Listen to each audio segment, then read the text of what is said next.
July 18th, 1945, 14 hours. Civilian stockade, Camp Susupe, Saipan. The world was white. It tasted like chalk and smelled of chemically synthesized bitter lemons. Hanako, a 22-year-old former nurse, squeezed her eyes shut as the nozzle of the metal bellows was shoved down the back of her collar. Pfft, pfft.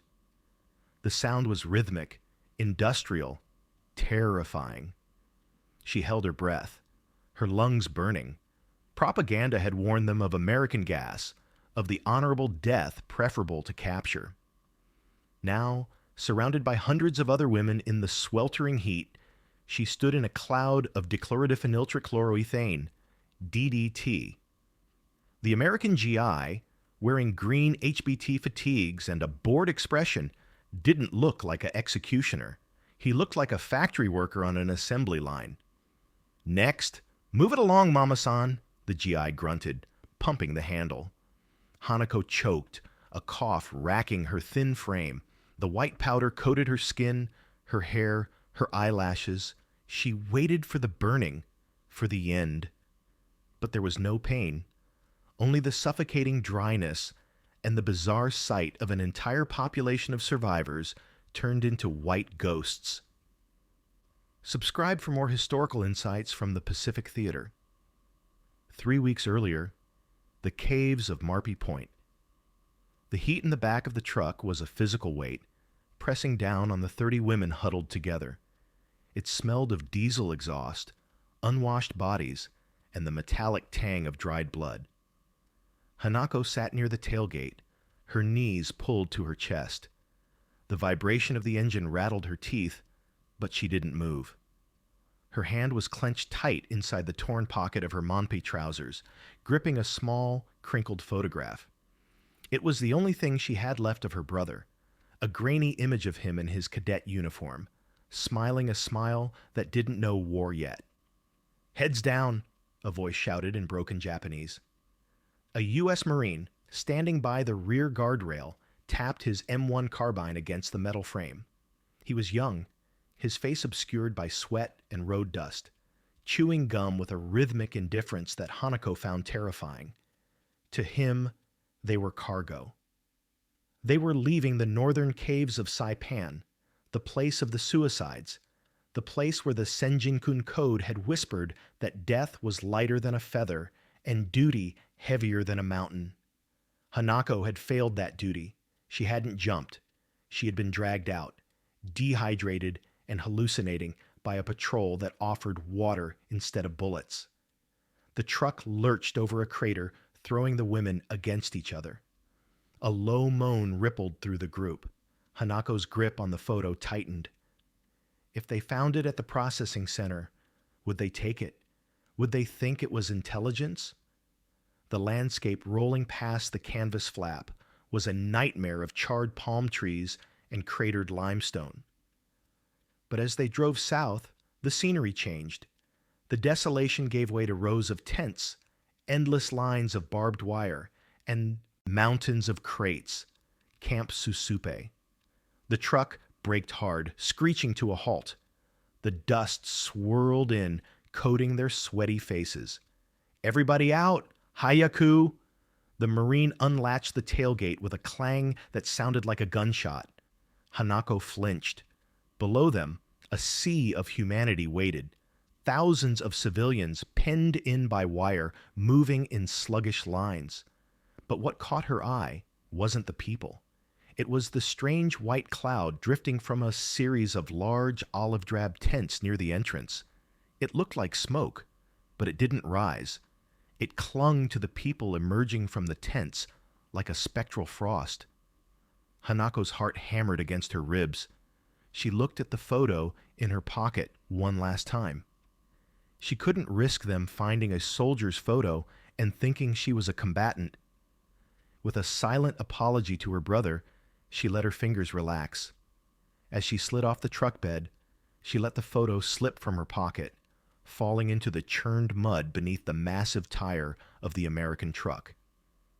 She stepped forward, empty-handed, into the line. Camp Susupe was not merely a prison, It was a city of wire and despair constructed on the ruins of a sugarcane field. As Hanako stumbled forward, the sheer scale of the operation assaulted her senses. There were not hundreds, but thousands, perhaps 10,000, Japanese civilians and Koreans crammed into the stockade. The air hung heavy with the noise of a displaced population, the wailing of infants, the low murmur of the elderly, and the sharp, barking orders of the Americans. "Stay close," Hanako whispered, her fingers digging into the thin arm of the girl beside her.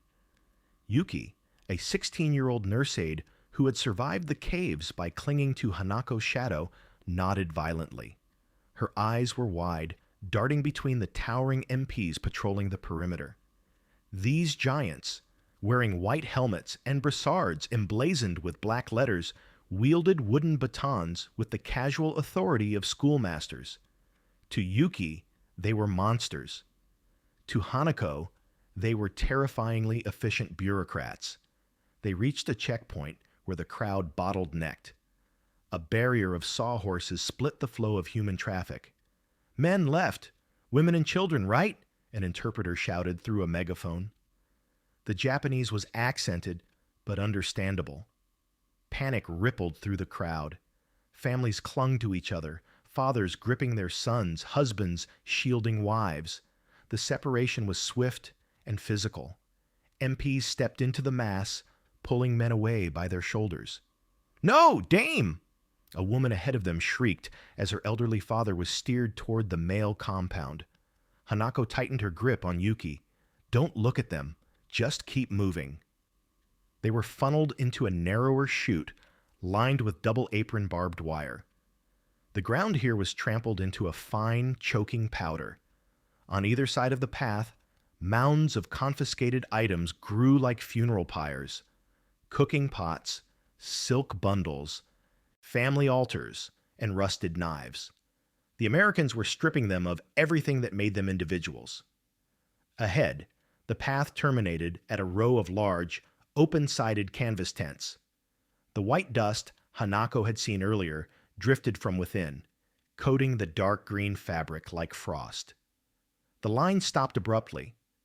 An American soldier stood at the entrance of the nearest tent, pointing a gloved finger at the group of women at the front. He made a sweeping gesture over his own chest and hips, miming the removal of clothes. The interpreter's voice boomed again, stripping away the last shred of their dignity. "Remove outer garments, all outer garments. Prepare for sanitation." Hanako felt Yuki tremble. In the culture they had just lost, exposing oneself was a shame worse than death. But the MPs stood at the edges, impassive and waiting. The machine of the camp did not care about their shame. It only cared about the line moving forward. Hanako reached for the buttons of her dirty uniform, her hands shaking not from fear, but from a cold, hollowing humiliation. They shuffled forward, a procession of ragged, semi-naked figures clutching their chests, their eyes fixed on the gaping maw of the tent. The air here was thick, tangible. It wasn't smoke. It was a suspension of fine particles that tasted metallic, chalky, and vaguely like bitter lemons.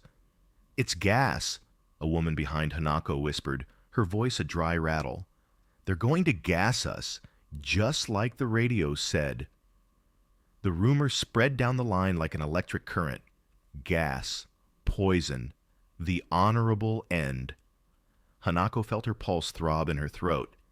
She looked at the Americans flanking the line. They wore no gas masks, only their standard olive drab fatigue caps and bored expressions. One was even smoking a cigarette, the ash glowing bright against the haze. If it were poison, would they be so careless? Or was it a gas that only killed the weak, the defeated? Suddenly, the canvas flap of the exit tent parted. A figure stumbled out, an elderly woman Hanako recognized from the cliffs. She was no longer brown with cave dirt. She was white, stark, spectral white. The powder coated her hair, her eyebrows, and every inch of her exposed skin. She looked like a Yurei, a spirit summoned from a shrine, blinking in the harsh tropical sunlight. She didn't fall. She didn't scream. She simply coughed, a dry hacking sound, and was steered efficiently toward a holding area by a GI who patted her white-dusted shoulder with a gloved hand. "She's alive," Yuki breathed, her grip on Hanako's arm loosening slightly.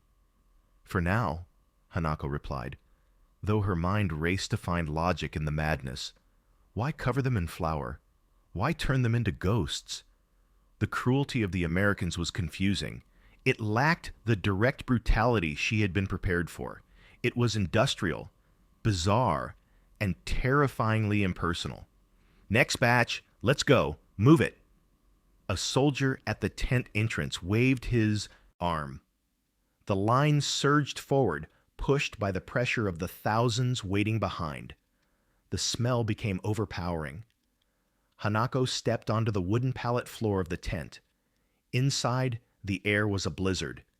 Through the swirling white haze, she saw lines of women standing with their arms raised, and American soldiers wielding metal pumps that looked like flamethrowers, blasting them with the dense white fog. She was next. The American soldier looming over Hanako was sweating profusely, his green HBT shirt stained dark at the armpits. He didn't look at her face. He looked at her collar. In his hands he held a metal cylinder with a plunger handle and a long, thin nozzle resembling a large industrial syringe or a gardening tool. "Arms up, Mama-san," he grunted. Hanako didn't understand the words, but the gesture was universal. She raised her arms, her heart hammering against her ribs like a trapped bird. She squeezed her eyes shut and clamped her mouth closed, bracing for the bullet or the needle or the gas. Instead, she felt the cold, hard metal of the nozzle jam roughly down the back of her neck between her skin and her remaining undergarment. Chunk, pfft. The sound was mechanical and harsh. A blast of freezing cold air and powder exploded against her spine. Hanako gasped, instinctively inhaling. The taste was immediate, chalk dust and chemical lemons coating the back of her throat. She choked, coughing violently, but the soldier didn't stop. He moved with the rhythm of a factory worker stamping parts. The nozzle was withdrawn and shoved down the front of her shirt. Poof, poof. Then up her right sleeve. Poofed. Up her left sleeve. Poofed.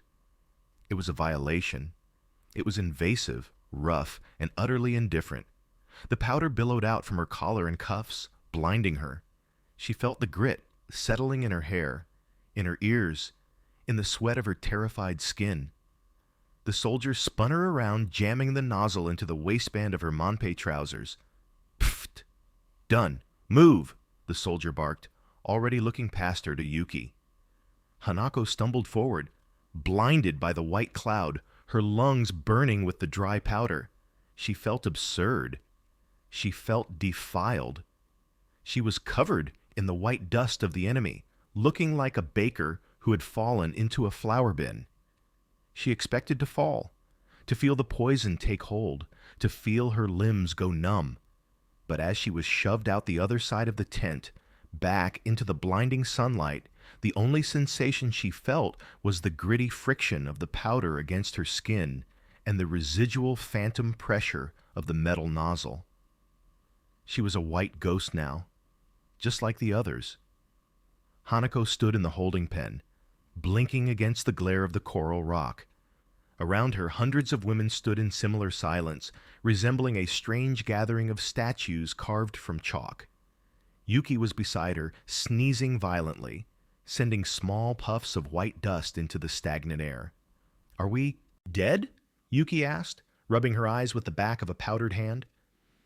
"Is this the afterlife?" "No," Hanako said, spitting the bitter taste of chemicals onto the ground. "The afterlife wouldn't smell like a hospital sink." She waited for the burning. She waited for the nausea. She waited for the Americans to finish what they started. But the sun kept beating down, hot and real. The chatter of the MPs near the water trailer was mundane, filled with laughter and the clinking of canteens. The indifference of their captors was almost more insulting than their aggression. If this was a massacre, nobody was paying attention. Then Hanako noticed it, or rather, she noticed the absence of it. For 3 months, since the water supplies in the caves had run dry and the soap had run out, her skin had been a landscape of torment. The lice, Shirami, had been constant companions, burrowing into seams, biting at her waist, crawling along her scalp. It was a maddening, itchy rhythm that defined her existence, a constant reminder of her filth and degradation. She reached a hand up to scratch her neck, a reflex honed by weeks of misery. Her fingers met the layer of white powder.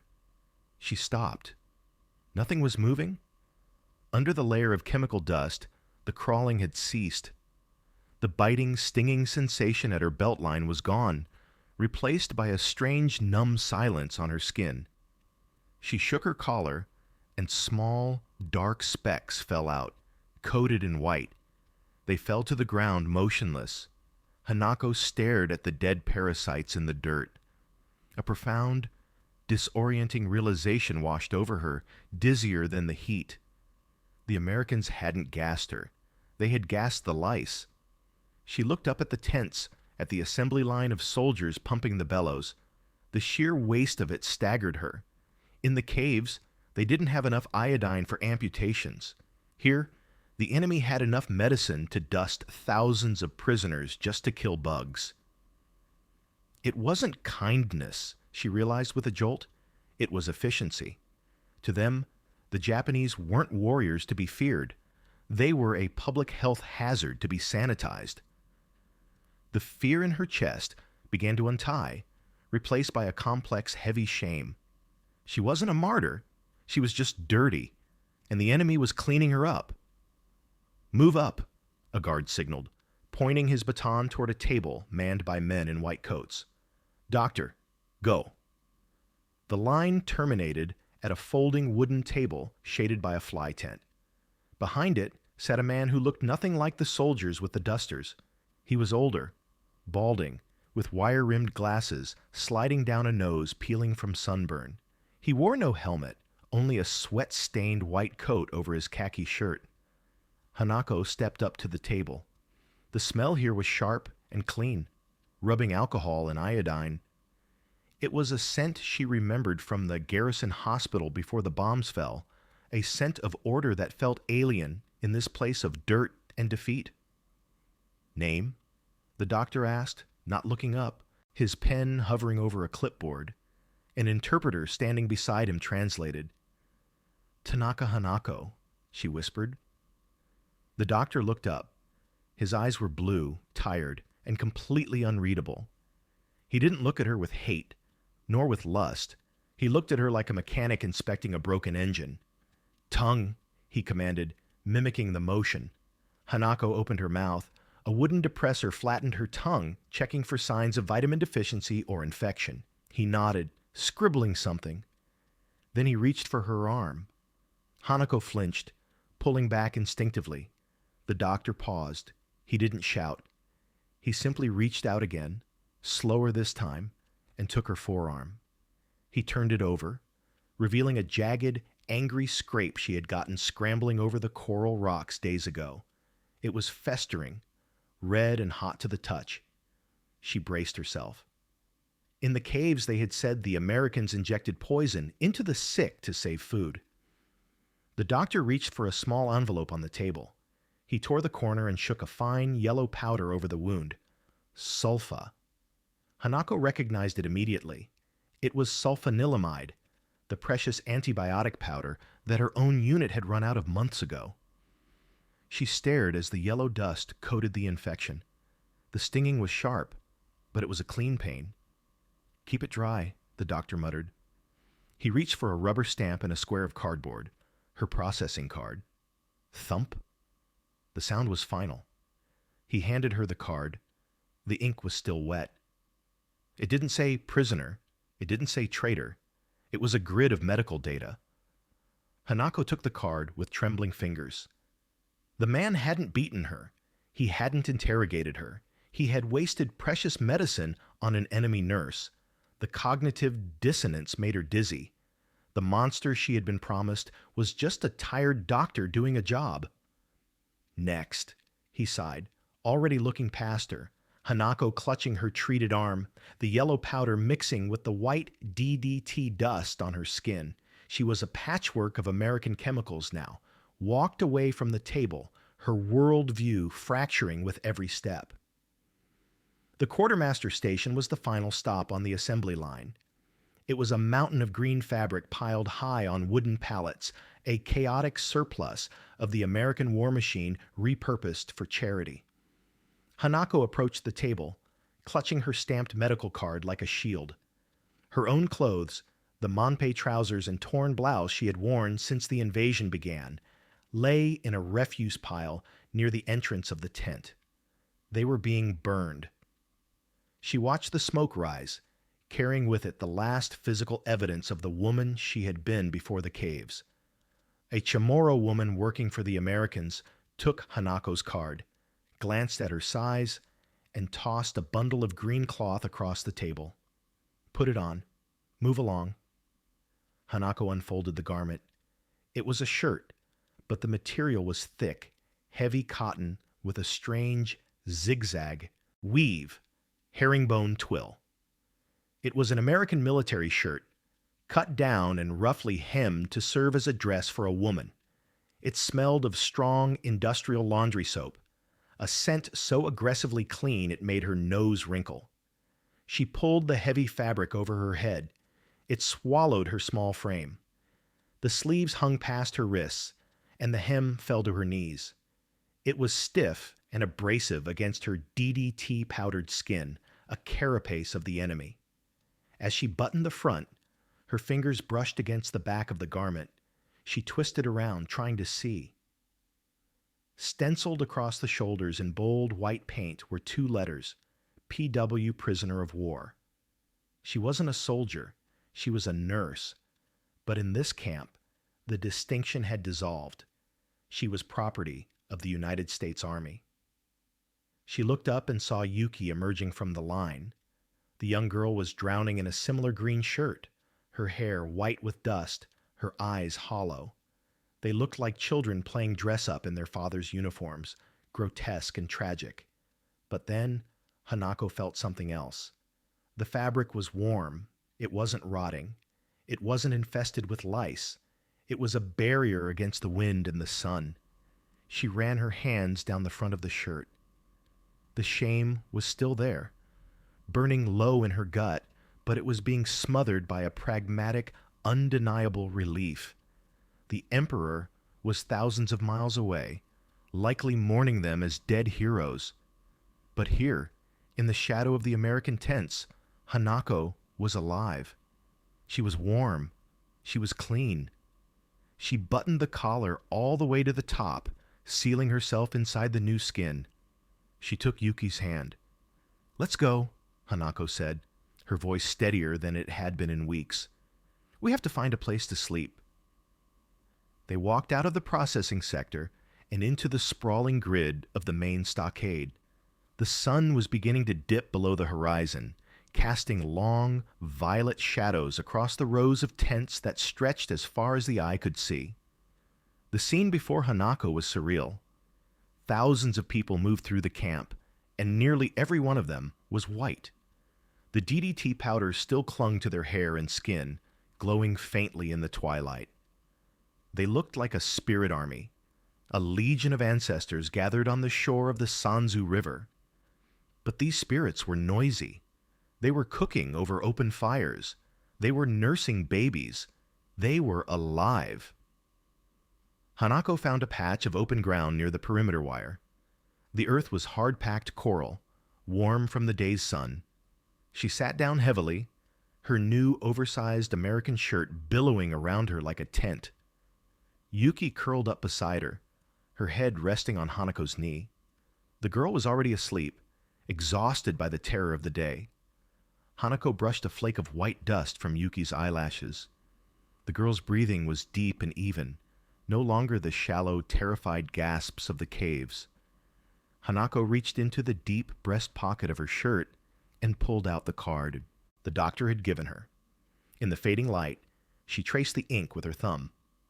Civilian internee, Camp Susupe, date July 18, 1945. Status: deloused, vaccinated, cleared. A red circular stamp sat at the bottom, crooked and smeared. She thought back to the moment on the truck, to the moment the nozzle had been shoved down her collar. She had closed her eyes and expected the end of her world. She had expected the white fog to be the gas that would finally kill the Japanese spirit, as the propaganda had warned. She looked at her hand, still coated in the fine, chalky dust. She rubbed her fingers together. The friction was gritty, real. The propaganda was wrong. The Americans hadn't killed her spirit. They had just killed the lice. It was a mundane, crushing, and undeniable truth. The war of gods and emperors, of honorable suicides and spiritual purity, had ended in a line for insecticide. She wasn't a warrior goddess falling from the sky. She was just a human being who needed to be cleaned. Hanako lay back against the hard ground.